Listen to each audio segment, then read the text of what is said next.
पुढची महत्त्वाची बातमी पाहूयात। धाराशिवमध्ये अतिवृष्टीच्या तडाख्यात कोल्हापुरी बंधारे मोठ्या प्रमाणामध्ये उद्ध्वस्त झालेत। दरम्यान 4 महिन्यांनंतर या बंधाऱ्याची दुरुस्ती झाली नाही, रखडलेलीच आहे। सरकारने पॅकेज जाहीर केल्यानंतरही बंधाऱ्याची दुरुस्ती होत नसल्याचं चित्र दिसून येतंय। प्रशासकीय अधिकाऱ्यांच्या अनास्थेमुळे शेतकऱ्यांना फटका बसतोय। याचा सविस्तर आढावा घेतलाय आमचे प्रतिनिधी बालाजी निरफळे यांनी। धाराशिव जिल्ह्यात अतिवृष्टीच्या तडाख्यात कोल्हापुरी बंधारे मोठ्या प्रमाणात उद्ध्वस्त झाले। 2.5-3 महिन्याचा कालावधी गेलाय। बंधारे जे उद्ध्वस्त झाले ते प्रशासनाकडून बंधारे अद्यापपर्यंत दुरुस्त झालेले नाहीत। मी या इकुरका या गावात आहे, कळंब तालुक्यातलं। कळंब तालुक्यात आपल्याला माहिती मोठ्या प्रमाणात अतिवृष्टी झाली होती आणि विशेष करून या इकुरका गावात मोठ्या प्रमाणात पुराचं पाणी आलं होतं, शेतीचं नुकसान झालं होतं। यात प्रमुख हा बंधारा आहे गावचा। गाव शिवारातील हा बंधारा असल्याने ह्या बंधाऱ्याची अवस्था पाहू शकतो आपण की हा बंधारा जो आहे तो पूर्णपणे वाहून गेलेला आहे। याच्या बाजूचा जो भराव आहे तो वाहून गेलेला आहे। धाराशिव जिल्ह्यात जर बघायला गेलं तर 996च्या जवळपास कोल्हापुरी बंधारे आहेत लघु पाटबंधारे विभागाची, आणि याला गेट नसल्यामुळे याचं हे बंधारे बांधले कशासाठी हा प्रश्न, इथं पाणीच अडवलं जात नाही। मग आता ही अवस्था आत्ताची आहे। आता अतिवृष्टी होऊन 3 महिन्याचा कालावधी लुटलाय, तरी देखील बंधाऱ्याची दुरुस्ती केली जात नाही। राज्य शासनाने पॅकेज जाहीर केलं, मात्र प्रत्यक्षात जर परिस्थिती पाहिली तर ही अशी अवस्था आहे की याचं इस्टिमेट असेल किंवा याची पाहणी केली का नाही। आपल्यासोबत गावकरी आहेत, काय सांगाल, कशी दुरावस्था आहे, जायला रस्ता आहे का, काय परिस्थिती आहे? सर, ही बंधाऱ्याची दुरावस्था सप्टेंबरच्या पावसामध्ये, ऑक्टोबर-सप्टेंबरच्या दरम्यान जो पाऊस झाला तेव्हापासून ह्या बंधाऱ्याची अशी दुरावस्था झालेली आहे। आम्ही पाठपुरावा केला, वारंवार ह्या अधिकाऱ्यांशी, संबंधित अधिकाऱ्यांशी बोललो, पण त्यांनी काही इकडे लक्ष केलेलं नाही। आणखीन पण या बंधाऱ्याच्या साईडने एक शेतात जायला रस्ता होता, या शेतकऱ्याला आज ऊस घालवायचा म्हणलं तरी ह्यांचा मोठा प्रश्न आहे रस्त्याचा आज। त्याच्यामुळं आमची एकच विनंती राहील प्रशासनाला की लवकरात लवकर त्यांनी याच्याकडे लक्ष द्यावे आणि हा बंधारा दुरुस्त करून घ्यावा। आपल्यासोबत आणखीन काही शेतकरी आहेत, मला सांगा काय आता कशी हे सगळं पाणी वाहून चाललंय, काय याचा काय उपयोग आहे का पाण्याचा? ह्या पाण्याचा काहीच उपयोग नाही। जवळ एक कुरका ह्या मार्गावरची ही मेन नदी आहे। ह्या नदीला एवढं पाणी येतं, गौरगावच्या शिवारापासून पूर्ण पाणी येतं। जेवढं आलेलं पाणी तेवढं पाणी न थांबता खाली निघून जायलं सगळं पाणी। प्रशासनाकडे वारंवार तक्रार करून तिकडून काही रिप्लाय आलेला नाही मला। आणि आमचा जो मेन हा रस्ता आहे उसा जायचा, आता सध्या उसा जायला अजून उसाचे प्रोग्राम येऊन सुद्धा उसाला कमीत कमी अजून 1-2 महिने तरी पाणी बंद होईपर्यंत ऊस जात नाही। त्यासाठी हा रस्ता होणे आणि बंधारा दुरुस्त होणं तात्काळ गरजेचं आहे। सागर जाधवसह बालाजी निरफळ, न्यूज 18 लोकमत, धाराशिव। तर जळगाव शहरामध्ये मेहरुण स्मशानभूमीत मूलभूत सुविधा उपलब्ध करून देण्याच्या मागणीसाठी नागरिकांनी चितेवर बसून अनोखे आंदोलन केले।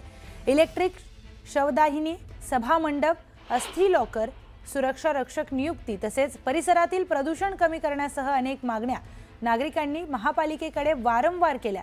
मात्र अनेक दिवस उलटूनही कोणतीही कार्यवाही पूर्ण न झाल्याने हे आंदोलन छेडण्यात आलंय। आंदोलनाची माहिती मिळताच आमदार सुरेश भोळे यांनी स्वयंप्रभाकर संपर्क साधून मागण्या पूर्ण करण्याचं आश्वासन दिलं। त्यानंतर नागरिकांनी हे आंदोलन मागे देखील घेतलंय। यावेळी मोठ्या संख्येने महिला आणि स्थानिक नागरिक सहभागी झाले होते।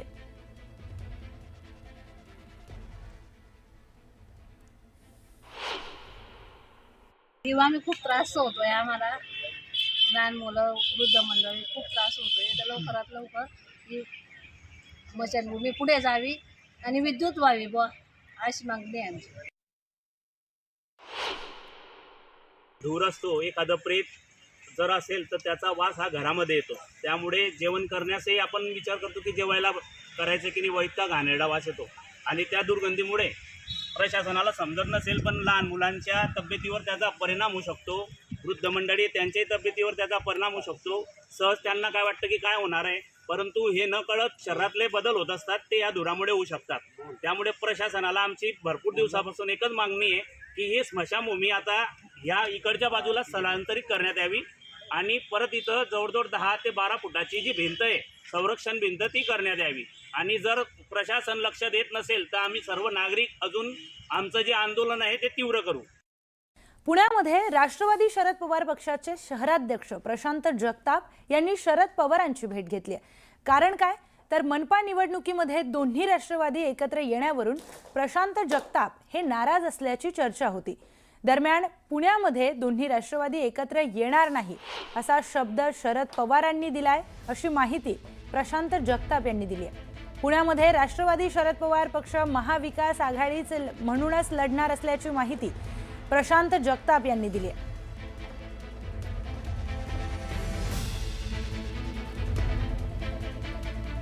पुणे शहरातली महाविकास आघाडी म्हणूनची लढत कशी राहील किंवा एकूणच जर चुकीच्या पद्धतीने आघाडी झाली तर तशी कशी काय ना काय एकूणच निष्कर्ष निघू शकेल या संदर्भात एकूणच लेखाजोखा आदरणीय पवारसाहेबांच्या समोर मी मांडला.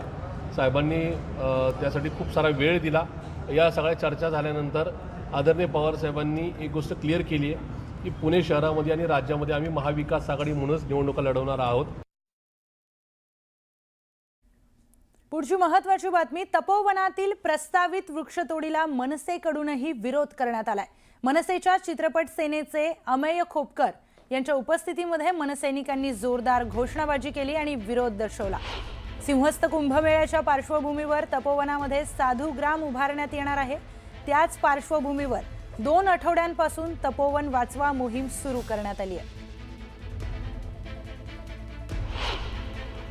मुख्यमंत्री साहेबांना विनंती आहे, जसं त्यांनी पार्थ पवार यांना माफ केलं तसं आमच्या या तपोवनातल्या झाडांना माफ करावं. महाराष्ट्र नवनिर्माण सेना नाशिक शहर तपोवनातल्या एकही झाडाच्या फांदीला हात लावू देणार नाही. मोठं आंदोलन आम्ही छेडू.